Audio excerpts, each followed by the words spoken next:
Would you take the knee for Henry Nowak? I think.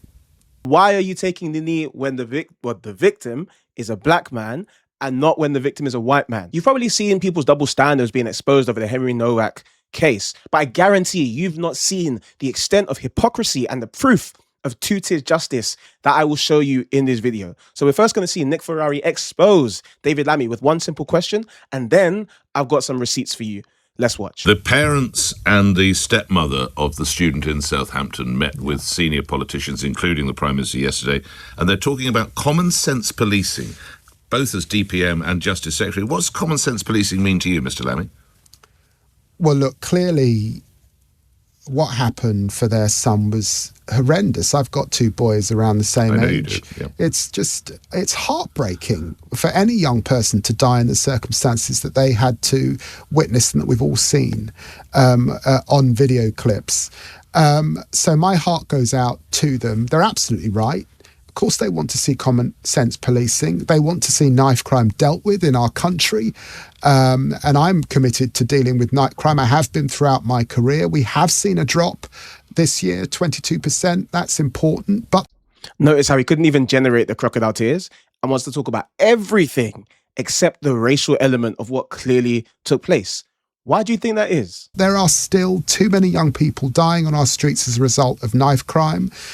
We've introduced laws for those carrying zombie knives. There's more to do, and my heart goes out to them. I support them in their desire to have a measured discussion about this, common sense policing, of course, and not to have the divisive rhetoric that we've seen from some political quarters this week. So listen to the question that's about to come. Talking about the racial element is divisive. That's divisive rhetoric. However, when it was George Floyd, isn't that what you said we should all be doing? Noting the campaign you've done on the field of anti-racism down the years, some commentators are suggesting this is a take the knee for Henry Nowak moment. Would you take the knee for Mr. Nowak?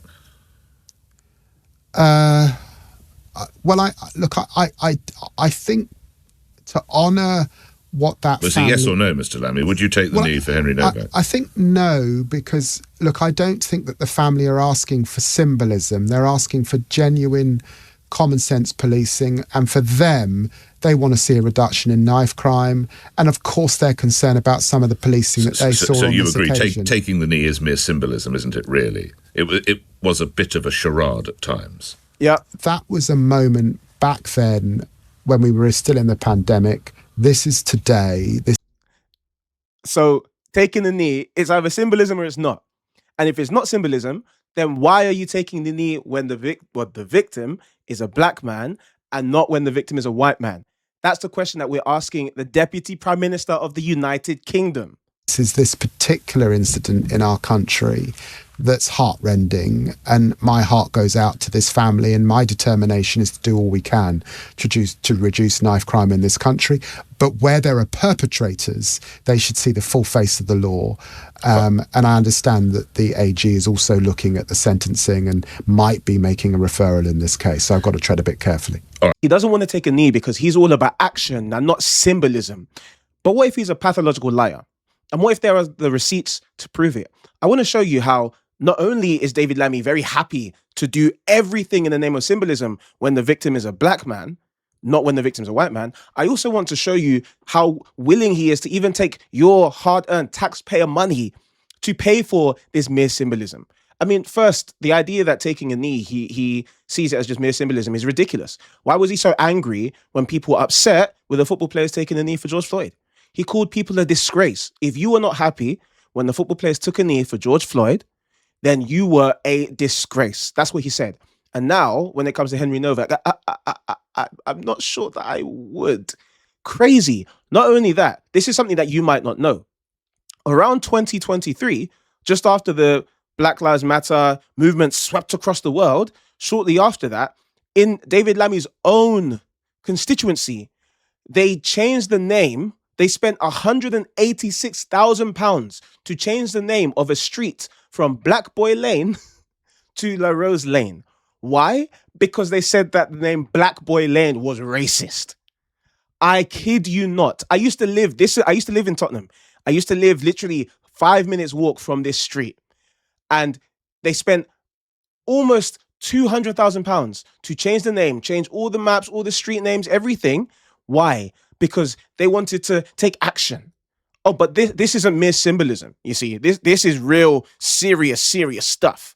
I mean, never mind the fact that in that same area we had knife attack after knife attack. Never mind the fact there was graffiti all over the place that wasn't cleaned up. Never mind the fact that there were people who would overdose on drugs in my car park. Never mind the fact that when I lived at that place, my brother's best friend was stabbed to death on the same street that my first two children grew up on. Never mind the fact we had all those issues. Yeah, when I lived in this place, the biggest problem was the racism. Can you like that? That was the biggest issue. Don't tell me about symbolism. I mean, and not only that, David Lammy is very comfortable talking about race when it fits his worldview. Look at this. He headed up the Lammy Review, which was specifically looking at the treatment and outcomes for Black, Asian, and minority ethnic people in the criminal justice system. For translation, everyone who was not white. That is literally what this review was commissioned to look at. So he was very comfortable talking about the impact of race in policing when it comes to Black, Asian, ethnic minority people. But when it comes to white people, it's like we're colorblind. Let's all be colorblind. And now we know why he's doing this. We know why. Well, it's because he's a resident of the Republic of Wokistan. He's a citizen of the Republic of Wokistan. What does that mean? It means his woke mindset, whenever the victim is Black, it doesn't matter what happened.